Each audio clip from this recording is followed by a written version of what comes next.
Ladies and gentlemen, siasa za Kenya sasa ndo tumeona ule mkondo zimeanza kuchukua. Previously tulikuwa tunaona kwamba hazina direction.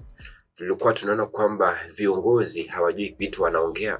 Tulikuwa tunaona kwamba hakuna yule candidate ambaye anaweza kumtoa Rais Ruto from the throne. But as of now, to be honest, Rais Ruto amepanic, na sasa ndio ameanza kuona kwamba ule mchezo ambao alikuwa anachezewa na umoja upinzani, sasa ndio ameweza kuona huu mchezo ni mkali sana. Let me take you back a bit. Nianzie wakati Rigathi Gachagua aliweza kutolewa mamlakani ama kuwa impeached from the deputy president seat. Rigathi Gachagua wakati alitolewa aliweza kutoka na hasira mingi sana. Na wakati alitoka na haya hasira, alitoka nje akianza kuexpose na kutoa secrets ambazo walikuwa wamezificha sana na Rais William Ruto. Kaanza kusema kwamba vile Ruto alikuwa anaendesha mambo pale State House na vitu vingine vingi, kama ulikuwa unafuatilia enzi hizo. Of which tukaona kwamba pia yeye amejitokeza na kusema kwamba nitaona kiti cha urais na kumtoa President William Ruto from the throne. Lakini hiyo si kazi rahisi, ni kazi ngumu sana na ina take time and it takes sacrifice, But kumbuka kwamba Rigathi Gachagua was impeached. So kuna vile hawezi akawania kiti cha urais kama koti yenyewe haijaamua kwamba now you can do this. So yuko na kibarua. So Rais Ruto knew that hana competitor kabisa. Lakini watu wengine wakaja wakajitokeza, tukianzia Martha Karua, tukija chama cha DAP, Kalonzo Musyoka, na chama cha Jubilee pia kikajitokeza wakamtoa Fred Matiang'i. So watu wakawa wengi, wakawa ni players wengi sana katika huo uwanja wa politics, na wakielekea mwaka wa 2027 kutafuta kura za urais. Now, kutoka umoja upinzani, hao wote wamejitokeza. Rais Ruto sasa akawa amechanganyikiwa, ni nani anaweza akaja hapa, ni nani mkali, so akawa amekuwa confused na wewe. Lakini Rigathi Gachagua alimpatia pressure nyingi sana, na tuliona Ruto aliweza kukonda. Ukweli ni kwamba uchumi ilikuwa mbaya, haifanyi kazi, Gen Z ndio hawa wanaandamana, Rigathi Gachagua anampatia pressure. Rais Ruto alikonda na alipanikizo hizo. Lakini wakati muda ulikuwa unaenda kusonga, tuliona kwamba ameanza ku regain energy, na ameanza kuwa fresh, up to date. Tunaona kwamba sasa yuko na energy ya kunyamazisha wale watu ambao wanamcriticize, na anaweza wanyamazisha kabisa. Now, hao wote wakijitokeza wanawania kiti cha rais, walikaa chini na wakasema kwamba wacha sasa tuunde kitu tunaita the United Opposition ama umoja upinzani. Na wakakaa chini wenyewe wakaamua kwamba now we have a united opposition, ikiwemo chama cha Jubilee, DCP party ambacho Rigathi Gachagua aliunda, Wiper party, PLB, DAP na vyama vingi sana ambavyo viko katika umoja wa upinzani. Na huu umoja wa upinzani wakaleta confusion fulani ambao walisema kwamba nao tutakaa chini na tutaagree ni nani atakuwa ndiye the flag bearer kutoka United Opposition.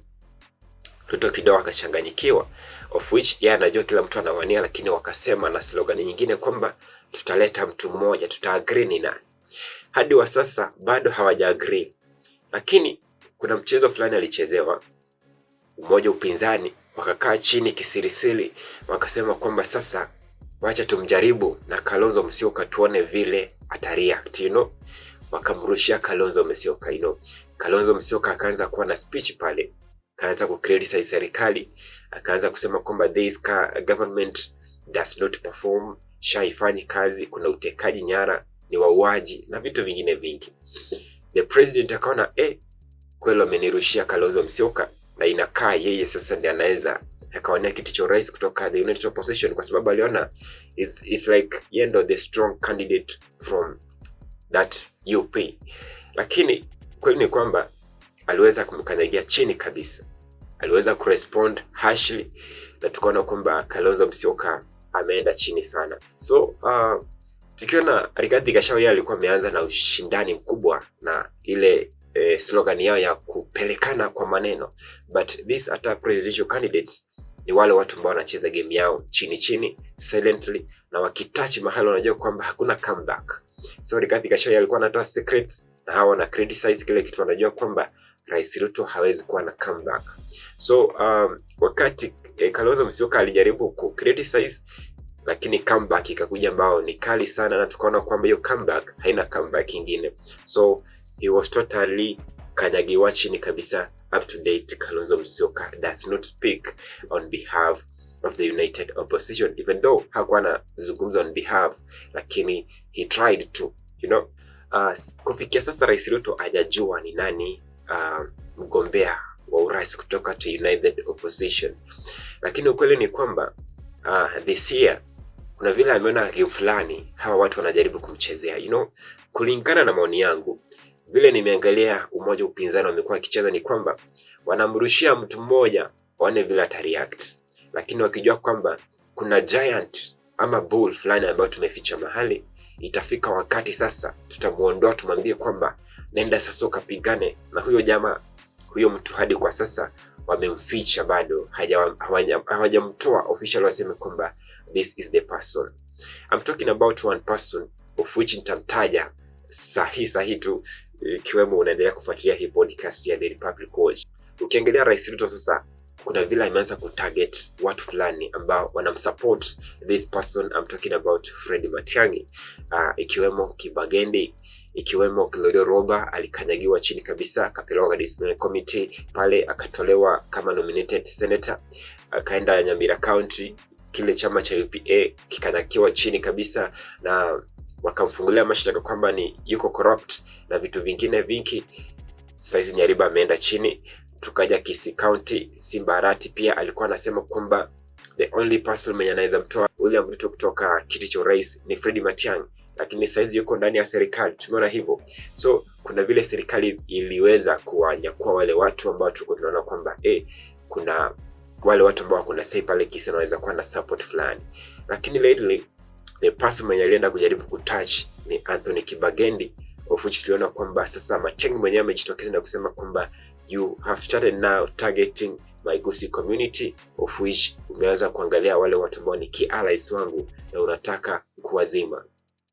So the president has still like Fred Matiang'i might be the presidential candidate from the united opposition, of which sasa huenda ikawa ni ukweli kwamba the united opposition huenda wakampatia Fred Matiang'i tiketi ya kuwania kiti cha urais. Kwa sababu gani? He is the only person remaining right now. Hatuwezi sema kama ni Kalonzo Musyoka alizibwa, hatuwezi sema kama ni Rigathi Gachagua bado yule hawezi akaona kiti cha urais, na hakuna mtu mwingine. The only person remaining is Fred Okengo Matiang'i, and Matiang'i now is the subject of the town right now, kwamba is the only person, is the only threat to President William Ruto. Those are my views, ladies and gentlemen. Across your views in the comment section, na kwamba unaona vipi?